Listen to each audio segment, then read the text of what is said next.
আমাৰ এটা পৰম্পৰা হয়।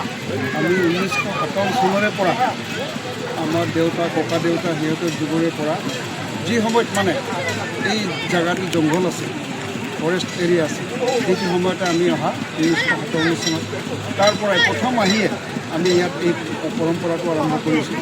আমাৰ হিন্দু ধৰ্মৰ এটা ডাঙৰ আস্থা শ্ৰী শ্ৰী ৰাধাকৃষ্ণ জন্ম মহোৎসৱ।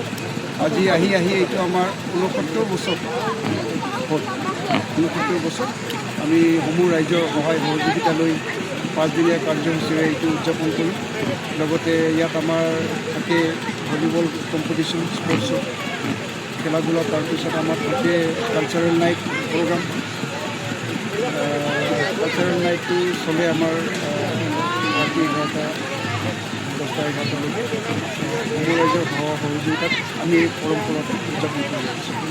কম হয় আমাৰ মানে কালচাৰেল নাইটৰ সময়ত অলপ বেছিভাগ হয়। এনে দিনত আমাৰ 300 পৰা 400লৈকে ৰাতি এনেকৈ 500 এনেকৈ ৰাইজে সহায় সহযোগ কৰে। খুব শৃংখলাবদ্ধভাৱে আমি এইটো উদযাপন কৰি আহিছোঁ। আজিলৈকে আমাৰ ইয়াত কোনো অঘটন বিশৃংখলতাৰ সৃষ্টি হোৱা নাই। কাৰ্যসূচীত আমি ৰাখিছোঁ আমাৰ এজন ফেমাছ ছিংগাৰ, ওদালগুৰিৰ নামটো হ'ল নিতুমণি বড়ো। তেখেতক আমি এইবাৰ আহ্বান জনাইছোঁ, তেখেত আহিব শেষৰ কাৰ্যসূচীত। তাৰপিছত ভলীবল ফাইনেলত আমাৰ অট'নমাছ কাউন্সিলৰ স্বাস্থ্যসেৱা পৰিষদৰ ইএম চাহ আহিব, তেখেতক লৈছোঁ। আপোনালোকে ভিডিঅ' সংগ্ৰহ কৰিব পাৰিব।